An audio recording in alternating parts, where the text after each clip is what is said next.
Guys, நாங்க வாழ்க்கையிலே வாங்கின ஒரு மொக்க நாள் இன்னைக்கு ஒரு மொக்க படத்துக்கு தெரியாம போயிட்டோம்.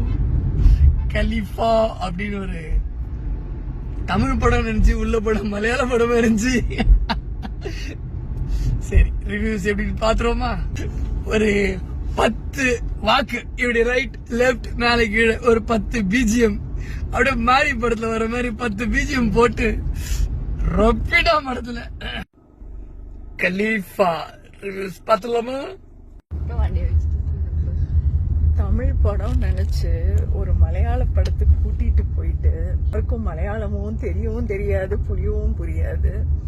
சம காமெடி. சரி, படமாவது நல்லா இருக்கும்னு நினைச்சா படத்துல பிருத்விராஜ் என்ன சொல்ல வராரு, என்ன பேச வராரு ஒன்னும் புரியல.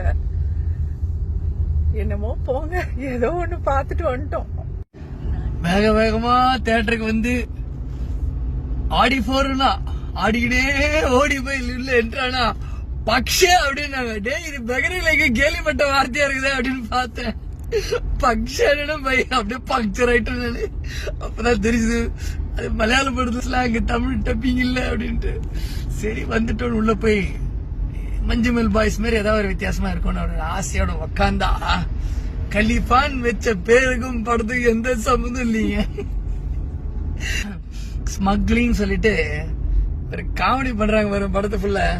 வேற லெவலுங்க, அல்டிமேட். இன்னும் ஒரு சீன் இருக்குங்க, அதாவது பிருத்திவிராஜ் மாஞ்சி சண்டை போடுறாரு. அதெல்லாம் என்ஜாய் பண்ண முடியல. ஆனா கூர்க்காங்க, நம்ம நார்த் இந்தியன் கூர்க்காங்க, நேபாள் கூர்க்காங்க ஃபைட் பண்ணுவாங்க பாருங்க, வேற லெவல்ல இருக்கும். அந்த ஒரு 5 நிமிஷம் என்ஜாய் பண்ணலாம் படத்துல. மற்றபடி உங்க சௌரியம், நான் ஒன்னும் சொல்றதுக்கு இல்ல. படத்துல வந்து கொஞ்சம் ஆறுதலா ஒரே ஒரு சீன் இருக்கு. கடைசியா மோகன்லால் வருவார். அவரை பார்த்தாதான் ஒரு ஸ்மக்லர் மாதிரி இருக்கும். முடியல, குழந்தை மாதிரி இருக்காருங்க அவரு ஃபைட் பண்றதுலயும். பழைய மாதவன்ல அந்த மாதவன் பாக்குற மாதிரி இருக்கு. ஒரு ரக்கெட் ஸ்மக்லர் எஃபெக்ட் ஃபேஸ்ல கொடுக்க ட்ரை பண்றாரு. ஆனா எங்களுக்கு சிரிப்பு தான் வருது. நீங்க வேணா போய் பார்த்துட்டு ஜாலியா இருக்கிற மாதிரி ஒரு என்ஜாயா இருக்கும். போய் கலாய்ச்சிட்டு வாங்க கேங்கோட போய்.